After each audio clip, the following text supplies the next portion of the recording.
Հարգելի գործընկերներ, ես իհարկե ստիպված եմ անդրադառնալ ընդդիմության կողմից հնչած մի շարք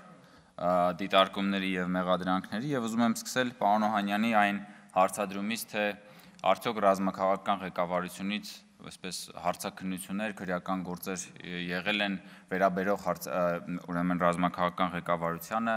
44-օրյա պատերազմի մասով։ Պարոն Օհանյան, ես իրականում իհարկե ձեր իրավունքն նաև այդ հարցը գոյություն ունենալու իրավունք ունի, բայց եթե դուք նախանձախնդիր եք այդ հարցով, ինձ համար առնվազն տարօրինակ է, որ դուք նաև ձեր անցած ճանապարհը հաշվի առնելով ոլորտը եւ այլն, դուք չմասնակցեցիք 44-օրյա պատերազմի քննիչ հանձնաժողովի աշխատանքներին, որտեղ որ վարչապետը 10 ժամ մոտավորապես եկավ եւ պատասխանեց հարցերին։ Ինձ համար առնվազն տարօրինակ է, որ դուք բաց եք թողել այդ հնարավորությունը գնալ եւ այդ մասնակցել եւ վարչապետին հարցեր տալ։ Ու այստեղ իմ միակ եզրահանգումը այն է, պարոն Օհանյան, որ դուք չեք մասնակցել, որովհետեւ դուք վստահ չեք եղել ձեր վրա, որ այդ հարցերը, որ դուք տաք, արդյոք այդ պատասխանները, որ հնչելու են, դուք այդ պատասխաններին ունենալու եք հակափաստարկ, թե չեք ունենալու։ Դուք դրա համար չեք մասնակցել։ Նույն տրամաբանության, պարոն Օհանյան, այդ նույն տրամաբանության, որ նախկին նախագահները վախենում են գնալ բանավեճին մասնակցել Նիկոլ Փաշինյանի հետ։ Այդ նույն տրամաբանությամբ ինչ որ իմաստով դուք վախեցել եք գնալ քննիչ հանձնաժողովում խոսալ, հարցեր տալ, որովհետև դուք իմացել եք, որ հնչելու են պատասխաններ եւ արվելու են հարցադրումներ, որոնք ձեզ ավելի վատ իրավիճակի մեջ են դնելու։ Ու առնվազն ինձ համար զարմանալի է, որ եթե դուք իսկապես մտահոգված եք եւ նախանձախնդիր եք, բա մասնակցեք այդ հանձնաժողովի աշխատանքներին, խի չեք մասնակցում։ Պարոն Մինասյանը ասում է հաղթանակած նախագահներ, էլի անընդհատ սիրում են իրանք ասել հաղթանակած նախագահներ։ Ես մի քանի անգամ ասել եմ, բայց չեմ հոգնի հիշեցնել, այդ հաղթանակած նախագահների հաղթանակի հետևանքը եւ արդյունքը Հայաստանի համար ո՞րն էր, ժողովուրդ։ 94 թվականի հրադադարից հետո, այդ հաղթանակից հետո պետք է հաղթական պտուղներ լինեին, չէ՞։ Որոնք էին հաղթական պտուղները 96 թվականի կեղծված ընտրությունները, որը որ դրվեց Հայաստանի Հանրապետությունում ժողովրդի կամքը բռնաբարելու բանը ինքնակատարելագործվող ինստիտուտը, որը որ Ռոբերտ Քոչարյանն ու Սերժ Սարգսյանն էլ կատարելագործեցին ավելի ու ավելի։ Դա էր հաղթանակածը։ Բաններ գողապետության արմատավորումներ հաղթանակածը, որ էլի հիմք դրվեց ձեր սիրելի նախագահների կողմից։ Գույք պարկի դիմացներ հաղթանակածը, քաղաքական սպանություններն էին հաղթանակածը, 3 նախագահների օրոք Հայաստանից անվերադարձ ավելի քան 1 միլիոն մարդու հեռանալն հաղթանակը, սա է ձեր հաղթանակածը, որ ասում եք հաղթանակած։ Այդ հաղթանակը պիտի ունենա դափնիներ եւ այդ հաղթանակը պիտի ունենա հաղթական արդյունքներ եւ ոչ թե արդյունքներ, որի արդյունքում մարդիկ սպանվում են, որի արդյունքում մարդկանց թույլ չեն տալիս կատարել ընտրություն, գողանում են նրանց ընտրության իրավունքը, որի արդյունքում մարդիկ թողում են անդղտանում են սեփական երկրից գնում են իրենց երեխաների եւ ընտանիքների հետ, դա հաղթանակը։ Ոնց է դա հաղթանակ։ Խոսում եք բաների, ասում եք կառուցել են հաղթանակներ եւ հպարտ եւ ուժեղ Հայաստանը։ Բա հպարտ եւ ուժեղ Հայաստանից մարդը հոմազոխից չի որ թողի գնա ուրիշ օտար ափերում ապրի։ Մարդը ուզում է մնա եւ ապրի հպարտ եւ ուժեղ Հայաստանում, կրի եւ հպարտ եւ ուժեղ Հայաստանի հպարտ եւ ուժեղ անձնագիրը։ Բա ձեր հաղթանակի բանը, դրոշմը, հենց այդ իրականությունն է, որ դուք ստեղծել եք։ Ձեր հաղթանակի դրոշմը հենց այն ապօրինի գույքի բռնագազման օրենքով հայցադիմումներն է։ 500 միլիոն հետվերադարձնա 1.5 միլիարդ դոլարի հայցադիմումներն են, որոնք որ դատարանում կան։ Այսօր գլխավոր դատախազը նաև մասնավորեցրեց Ռոբերտ Քոչարյանի ընտանիքի հետ կապված բանը, թե ինչա պահանջվում ուրեմն այս պահին դատախազության կողմից Ռոբերտ Քոչարյանից եւ նրա ընտանիքի անդամ։ Բա դրանից խոսացեք։ Եկել եք այստեղ ժողովուրդ ջան, բանը Տիկին Խամոյանը, Տիկին Գրիգորյանը Ֆեմիդայի կերպարանքով ամեն անգամ գալիս եք եւ այստեղ բան եք անում, իրավապահ մամիների նկատմամբ բաներ եք գեներացնում։ Բա մի օր խոսացեք նաեւ այդ հարցերից։ Խի չեք խոսում։ Լևոն Քոչարյանը բան է անում։ Իր ելույթի ժամանակ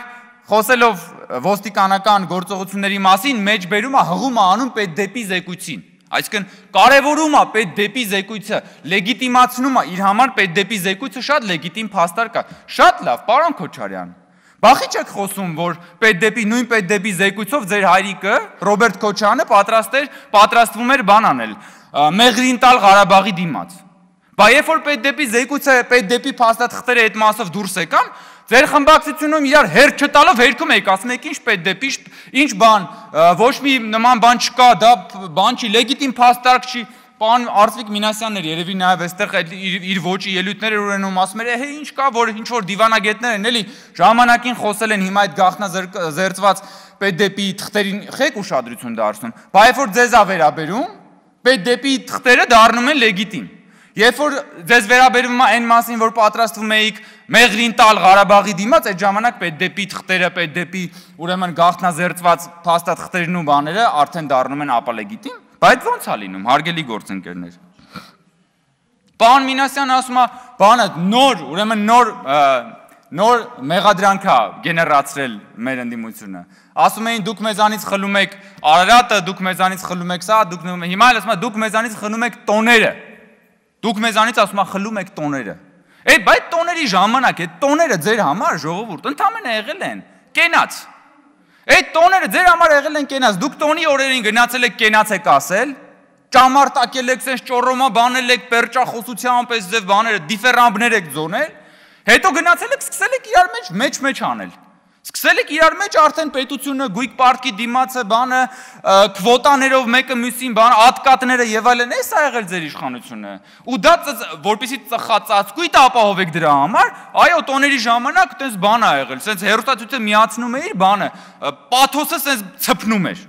Էդ էր ձեր բանը ա եղել։ Ձեր իշխանությունը էդ ա եղել, հիմա եկել է ասում եք տոները մեզանից խլում եք տոները, թազա մեղադրանք ա, տոներն եք ձեզանից խլում, հարգելի գործընկերներ։ Չէ, իղձերի մասին դե ես ասեցի, որովհետև այո, ունեցել են իղձ հարգելի գործընկերները, ունեցել են իղձ Հայաստանը դարձնել միութենական պետության մաս, ունեցել են իղձ Հայաստանը դարձնել ծայրագավառ, եւ այո, մենք մինչև այս պահը խլել ենք այդ իղձը նրանցից, եթե կարելի է այդպես ասել։ Այո, մենք խլել ենք Հայաստանը ծայրագավառ դարձնելու իղձը ոմանց, թույլ չենք տալու դա։ Ոչ մի կերպ թույլ չենք տալու դա։ Ու դրա համար էլ մենք տեսնում ենք այս ամեն ինչ։ Դրա համար Ռոբերտ Քոչարյանը մեղադրում է, որ Հայաստանն է պատերազմը սկսել։ Ընդ որում էսի ձեր հաղթած նախագահներն են, Էմյուսն էլ Սերժ Սարգսյան, եթե հիշում եք մի հատ ուրիշ հարցազրույցի ժամանակ, էլի մեղադրում էր, որ Հայաստանից էլի քաղաքացիական բնակչության վրա բաներ ա գնացել, հարվածներ ա գնացել։ Սա երկու նախագահների կողմից Հայաստանի դեմ, սեփական պետության դեմ ցուցմունք տալու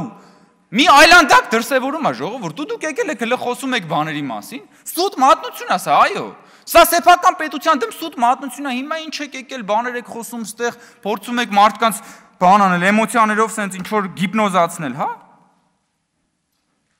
Պարոն Մինասյանն ասում է, դե բանը հիմա էլ իշխանությունն եք, դա բան արեք։ Պատժեք նախկին շրջանում բռնություն կիրառողներին։ Այո, բա մենք էլ ենք այդ ասում, եւ նախկին եւ ներկա շրջանում բռնություն գործադրած, ապօրինություն գործադրած բոլոր մարդիկ պիտի պատասխան տան։ Բայց երբ որ այդ մարդկանց ուզում ենք արդեն օրենքով սահմանված կարգով արդարադատությունը սկսում է պատժել, այդ ժամանակ էլ գալիս ասում եք դուք մեզ հետապնդում եք, դուք մեզ հալածում եք։ Հիմա կենտրոնացեք, կողմնորոշվեք, ձեր բանը ակնկալիքը ո՞րն է։ Ասում է, չեմ հիշում, էլո, կարծեմ Տիկին Խամոյանն էլի խոսում էր SMS-ով աշխատանքից ազատվելու բանի մասին։ Ես էլի եմ ասում, բայց թե դուք դժգոհում եք դրանի, Ժորժ ջան, ոնց եղավ, որ ձեր պատգամավորական ցուցակում միանգամից 3 հոգի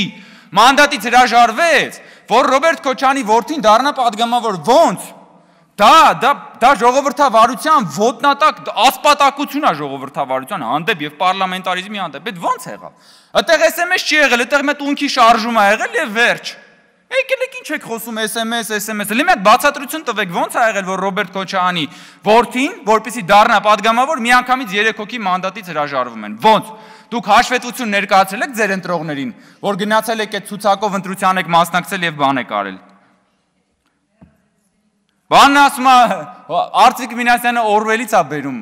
Օրվելի անտիուտոպիայից բերում է բաներ ա ցիտում։ Ես որ առավոտյան ասեցի, Օրվելի իսկական անտիուտոպիան այն էր, երբ որ Հովիկ Աբրահամյանը կոռուպցիա դեմ պայքարի խորհրդի նախագահն էր, դուք էլ այդ ժամանակ այդ կառավարության անդամ եք։ Այ դա իսկական անտիուտոպիա է, այ դա իսկական անասնաֆերմա է, այ դա իսկական անասնական մոտեցում է եղել սեփական պետության հարստության նկատմամբ, եկել եք ստեղ Օրվել եք ցիտում։ Իսկ Օրվելի ամենալավ բանը ցիտատը, եթե ուզում եք այդ բանից հիշել, նա որ բնորոշա ժողովրդավարությանը, որ ասում է, որ ազատությունը 2-ին գումարած 2 հավասար է 4 ասելու կարողությունն ու ազատությունն է, ու այսօր Հայաստանում դա կա։ Այսօր Հայաստանում կա ամենակարևորը 2-ին գումարած 2 հավասար է 4 ասելու ազատությունը կա, որը ձեր ժամանակ չկար։ Ամփոփելով ես ուզում եմ ասել, հարգելի գործընկերներ, պարոն Պողոսյան, Ազգային ժողովի օրենսդրական փոփոխության արդյունքում թե քննչական կոմիտեն, թե հակակոռուպցիոն կոմիտեն ներկայանում են տարեկան հաղորդմամբ, սա մենք չափազանց կարևորում ենք որպես ինստիտուտ, եւ սա ոչ միայն կատարված աշխատանքը թվերով վիճակագրորեն ներկայացնելու, սա նաեւ կոմիտեների կողմից հանրության հետ երկխոսելու հրաշալի հնարավորությունն է, որովհետեւ ձեր մարմինների աշխատանքը հրապարակային չի, եւ մարդիկ շատ դեպքերում կարող է չհասկանան, չպատկերացնեն, թե ձեր աշխատանքի այս կամ այն դրսևորումը ոնց է, ես ուզում եմ, որ դուք նկատեք այդ առանձնահատկությունը, ամենևին չնեղվեք, երբ որ ձեր շահառուները ընդդիմության գալիս եւ նաեւ ագրեսիվ ելույթներ ունեն, որտեղ այս մարդիկ իսկապես շահառուներն են, հոկտեմբերի 27, մարտի 1, նոյեմբերի 9, ապօրինի ծագման բռնագանձման օրենք այս մարդիկ դրա ակտիվ պաշտպաններն են եւ հիմա պետքա բնականաբար դրսևորեն որոշակի ագրեսիվություն, դրան պետքա նայել շատ իմաստուն կերպով, որևէ կերպ չտրվել էմոցիաներին եւ խոսել ըստ էության։ Շնորհակալություն։